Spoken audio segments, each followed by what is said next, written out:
دین ملی اسلامی بھائیوں، آج کے اس خطبہ جمعہ میں میرا موضوع خطابت ہے علم دین کی اہمیت اور فضیلت۔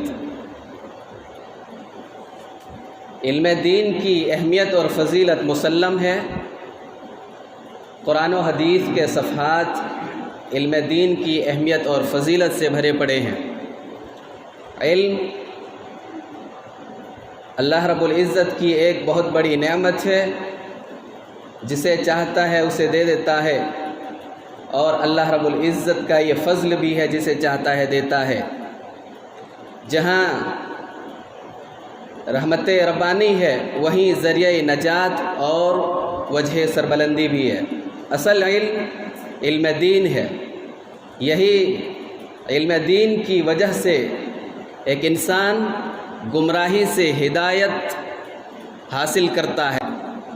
اسلامی بھائیوں، رب کائنات نے جب انبیاء علیہم الصلاۃ کو علم وحی سے نوازا تو وہ ساری انسانیت کے لیے نمونہ ثابت ہوئے، اور صحابہ اکرام رضوان اللہ علیہم اجمعین جب علم الہی اور علم نبوی سے سرشار ہوئے تو ان کی زندگیوں میں عجیب انقلاب برپا ہو گیا، اور وہ بھی رہتی دنیا تک انسانوں کے لیے نمونہ ثابت ہو گئے۔ اسلامی بھائیوں، علم ایسی چیز ہے کہ جس کے اندر آ جائے اس کی فضیلت نہ صرف انسانوں پر، نہ صرف دیگر مخلوقات پر، بلکہ اس کی فضیلت فرشتوں پر بھی ثابت ہے۔ جب اللہ رب ذوالجلال نے فرشتوں سے کہا انی جاعل فی الارض خلیفہ، میں زمین میں خلیفہ بنانا چاہتا ہوں، یعنی حضرت آدم کو پیدا کرنا چاہتا ہوں، انسانیت کو بسانا چاہتا ہوں، تو فرشتوں نے کہا قالوا اتجعل فیہا من یفسد فیہا ویسفک الدماء ونحن نسبح بحمدک ونقدس لک۔ پروردگار، ایسے شخص کو کیوں پیدا کرتا ہے جو زمین میں فساد مچائے اور خونریزی کرے؟ تیری تسبیح بیان کرنے کے لیے، تیری تقدیس بیان کرنے کے لیے، تیری حمد و ثنا بیان کرنے کے لیے ہم فرشتے کافی ہیں۔ فرشتوں نے یہ بات کیوں کہی؟ فرشتوں نے یہ بات اپنے تجربے کی روشنی میں کہی، جو تجربہ انہیں جنوں کی وجہ سے تھا۔ یعنی اس کائنات میں انسانوں سے پہلے جنات بستے تھے، اور ان جنات نے جب اس زمین میں فساد مچانا شروع کر دیا، خونریزی برپا کر رکھی تھی، تب اللہ سبحانہ و تعالیٰ نے ابلیس کو فرشتوں کا لشکر دے کر کے بھیجا۔ ابلیس جنت کا خازن تھا، بڑے عہدے پر فائز تھا ابلیس، فرشتوں کا لشکر دے کر کے کمانڈر بنا کر کے اسے بھیجا، اور ابلیس آیا اور ان جنات سے جنہوں نے خونریزی اور فساد مچا رکھا تھا زمین پر، انہیں کھدیڑتے ہوئے پہاڑوں کی چوٹیوں اور سمندر کے جزیروں میں پہنچا دیا۔ اسی وقت سے ابلیس کے دل میں یہ کبر و غرور سما گیا کہ آج میں نے وہ کام کر دکھایا ہے جو اس سے پہلے کسی سے نہیں ہو سکا۔ لیکن اللہ رب العزت کو اس کی یہ ادا پسند نہیں آئی، اللہ رب العزت کو اس کا یہ گھمنڈ، اس کا کبر و غرور پسند نہیں آیا، اور اس کی کبر و غرور کو توڑنے کے لیے کہا کہ اس سے بھی بڑی شخصیت کو میں پیدا کرنے جا رہا ہوں، اس سے بھی بڑی شخصیت کو میں پیدا کرنے جا رہا ہوں۔ پھر رب ذوالجلال والاکرام نے حضرت آدم علیہ السلام کی مٹی اٹھائی جو چکنی اور اچھی تھی۔ پھر اللہ رب العزت نے اپنے ہاتھوں سے حضرت آدم علیہ السلام کو بنایا، اور 40 دن تک یوں ہی وہ پتلے کی شکل میں رہے، مٹی کی مورتی کی شکل میں رہے۔ ابلیس آتا تھا، لات مار کر کے اس مورتی میں دیکھتا تھا کہ یہ تو بچتی ہوئی مٹی ہے، یہ کچھ نہیں ہے، اگر میں اس پر مسلط ہوا تو میں اسے برباد کر کے چھوڑوں گا، اور اگر یہ مجھ پر مسلط ہوا تو میں ہرگز تسلیم نہیں کروں گا۔ پھر 40 دن کے بعد اللہ سبحانہ و تعالیٰ نے اس مٹی کے پتلے میں حضرت آدم علیہ السلام کی جو مورتی بنائی گئی تھی اس میں روح پھونکی اللہ رب العزت نے، اور روح سر کی جانب سے پھونکی۔ جیسے جیسے روح نیچے اترتی گئی خون اور گوشت بنتا گیا۔ جب ناف تک روح پہنچ چکی تو حضرت آدم علیہ السلام اپنے جسم کو دیکھ کر کے خوش ہوئے اور جلدی سے اٹھنا چاہا، لیکن چونکہ ابھی روح نیچے کے دھڑ میں نہیں پہنچی تھی جس وجہ سے وہ اٹھ نہ سکے۔ ان کی اس جلد بازی کا تذکرہ اس آیت کریمہ میں ہے وَكَانَ الْإِنسَانُ عَجُولًا. انسان جلد باز ہے، بے صبر ہے، صبر نہیں کر سکتا. جب پورے جسم میں روح پہنچ چکی اور انہیں چھینک آئی، چھینک آنے پر انہوں نے الحمدللہ رب العالمین کہا، تو جواب میں اللہ رب العزت نے کہا یرحمک اللہ. اللہ سبحانہ و تعالیٰ نے جب حضرت آدم علیہ السلام کی تخلیق مکمل کر لی، مکمل طور پر پیدا کر دیا، تو مکمل طور پر پیدا کرنے کے بعد حضرت آدم علیہ السلام کے اوپر جو سب سے بڑا احسان کیا اللہ رب العزت نے، وہ کون سا احسان تھا؟ علم سے مالا مال کر دیا. تخلیق کے فوراً بعد، تخلیق مکمل ہوئی، اللہ رب العزت نے علم سے نواز دیا. وَعَلَّمَ آدَمَ الْأَسْمَاءَ كُلَّهَا ثُمَّ عَرَضَهُمْ عَلَى الْمَلَائِكَةِ. اللہ رب العزت نے حضرت آدم علیہ السلام کو تمام چیزوں کے نام بتلا دیے، تمام اولاد کے، تمام انسانوں کے، تمام جنوں کے، چرند پرند کے، پہاڑ کے، آسمان و زمین کے، تمام چھوٹی بڑی چیزوں کے نام بتا دیے، اور وہ ساری چیزیں فرشتوں کے سامنے پیش کر دیا. فرشتوں نے کہا تھا نا کیوں پیدا کرنا چاہتا ہے ایسے شخص کو جو زمین میں فساد مچائے، خوریزی کرے گا، جس طرح سے اس سے پہلے جنات نے کیا تھا. تو وہ ساری چیزیں فرشتوں کے سامنے پیش کر دیا اور کہا کہ ان ساری چیزوں کے نام تم بتلا دو اگر تم سچے ہو اپنے قول میں. تو اس آیت کریمہ میں گویا کہ انہیں ڈانٹ پلایا گیا فرشتوں کو کہ اگر تم اپنے قول میں سچے ہو اور اس بات کو تم مانتے ہو کہ زمین میں خلافت کے تم ہی حقدار ہو، انسان نہیں، تم ہی میرے تسبیح خواہ ہو، تم ہی میرے اطاعت گزار ہو، انسان نہیں، اگر تم صحیح ہو تو ان ساری چیزوں کے نام بتلا دو. یہ سنتے ہی فرشتوں نے اللہ کی پاکیزگی، اللہ کی بڑائی اور اپنے کم علمی کا اعتراف کرتے ہوئے اپنا کم علمی بیان کرنا شروع کر دیا. قالوا سبحانک لا علم لنا الا ما علمتنا انک انت العلیم الحکیم. اے پروردگار تیری ذات پاک ہے، ہمارے پاس تو صرف اتنا ہی علم ہے جتنا کہ تو نے سکھلایا ہے، تو ہی علم والا ہے، سارے غیبیات کا علم تیرے ہی پاس ہے، تو ہی حکمتوں والا ہے. حضرت آدم کو پیدا کرنے کی کیا مصلحت اور حکمت ہے تو ہی جانتا ہے. کم علمی کا اعتراف کیا. پھر اللہ سبحانہ و تعالیٰ نے حضرت آدم علیہ السلام سے کہا انبئہم باسمائہم، ان ساری چیزوں کے نام تم بتلا دو. فلما انبأهم باسمائهم قال الم اقل لكم انی اعلم غیب السماوات والارض واعلم ما تبدون وما کنتم تکتمون. وہ ساری چیزوں کے نام حضرت آدم علیہ السلام نے فراٹے کے ساتھ سنا دیا. جب سنا دیا تو فرشتوں سے اللہ رب العزت نے کہا کیا میں نے تمہیں پہلے ہی نہیں کہا تھا کہ زمین و آسمان کا غیب میں ہی جانتا ہوں، جو کچھ تم ظاہر کر رہے ہو، جو کچھ تم اپنے سینوں میں چھپاتے ہو، ساری چیزوں کا علم میرے ہی پاس ہے، کیا تمہیں میں نے پہلے نہیں کہا تھا؟ فرشتوں نے اپنی کم علمی کا اعتراف کیا. جب کم علمی کا اعتراف کیا تو اللہ سبحانہ و تعالیٰ نے تمام فرشتوں سے کہا کہ آدم کے لیے سجدہ کرو. یہ سجدہ عبادت کے لیے نہیں تھا، ریسپیکٹ کے لیے تھا، تعظیم کے لیے تھا کہ اسے سجدہ کرو. سجدہ تعظیم. اللہ رب العزت نے حضرت آدم کے سامنے ان سب کو سجدہ کیوں کروایا؟ کیا وجہ تھی؟ کیا وہ بڑے آدمی تھے؟ کیا وہ بڑے خوبصورت تھے؟ کیا ان کا خاندان بڑا تھا؟ کس وجہ سے وجہ کیا تھی سجدہ کرانے کی؟ ان کے پاس علم تھا. اللہ رب العزت نے انہیں خاص علم سے نوازا تھا جس کی وجہ سے کہا کہ تم اس کے لیے سجدہ کرو. سجدہ کروایا. تو اس کائنات کے سب سے پہلے نبی حضرت آدم علیہ السلام کو اللہ نے جب وجود بخشا، جب اللہ نے ان کی تخلیق فرمائی تو وجود بخشنے کے بعد سب سے پہلے انہیں علم سے نوازا. اور اس کائنات کے سب سے آخری نبی جناب محمد رسول اللہ صلی اللہ علیہ وسلم پر جو سب سے پہلی وحی نازل ہوئی وہ بھی علم کے متعلق تھی. اقرأ بسم ربک الذی خلق خلق الانسان من علق اقرأ وربک الاکرم الذی علم بالقلم علم الانسان ما لم يعلم. پڑھو اپنے رب کے نام سے جس نے پیدا کیا ہے، جس نے انسان کو خون کے لوتھڑے سے پیدا کیا ہے. پڑھتا رہ جو سب سے اس رب کے نام سے جو سب سے کرم کرنے والا ہے. الذی علم بالقلم، جس نے انسان کو قلم کے ذریعے سے تعلیم دی.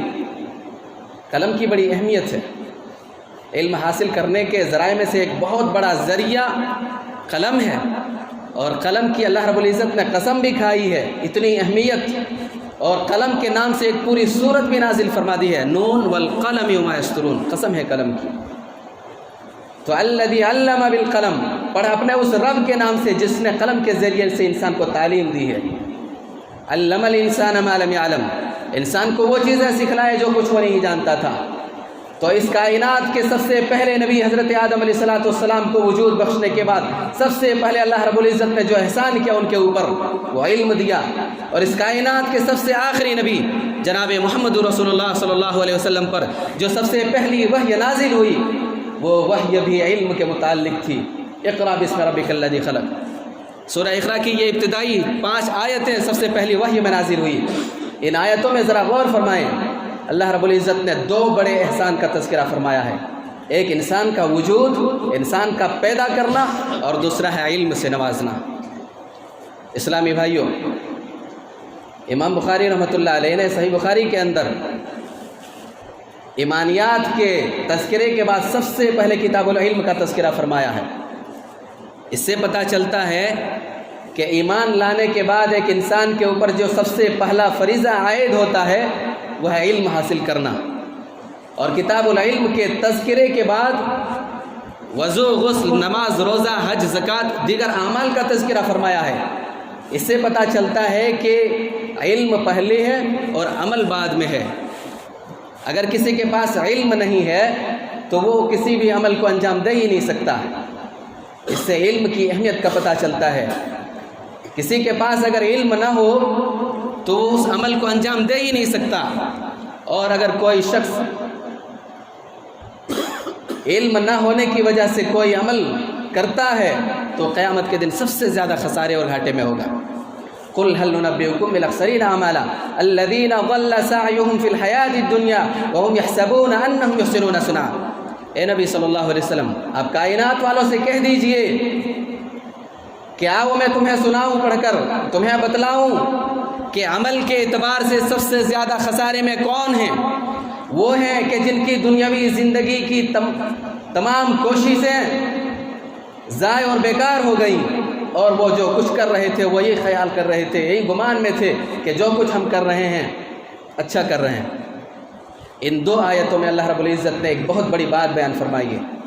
وہ بات یہ ہے کہ بعض اوقات ایک انسان علم نہ ہونے کی وجہ سے غلط کو صحیح سمجھ لیتا ہے اور پوری زندگی بھر اسی غلط کام کرتا رہتا ہے، اس پر عمل کرتا رہتا ہے، اسے زندگی بھر احساس نہیں ہوتا کہ میں غلط کر رہا ہوں، اور آخرت میں جانے کے بعد ایسا انسان پچھتائے گا۔ اللہ کے ہاں جب جائے گا تو اسے احساس ہوگا کہ جو کام میں کرتا رہا وہ غلط تھا۔ اس سے بڑھ کر حسرت اور افسوس کی بات کیا ہوگی کہ زندگی بھر جو کوششیں کرتا رہا، زندگی بھر جو وہ عمل کرتا رہا وہ ناکام ہو گیا، وہ ساری کوششیں برباد ہو گئیں، اور موقع بھی ہاتھ سے نکل گیا۔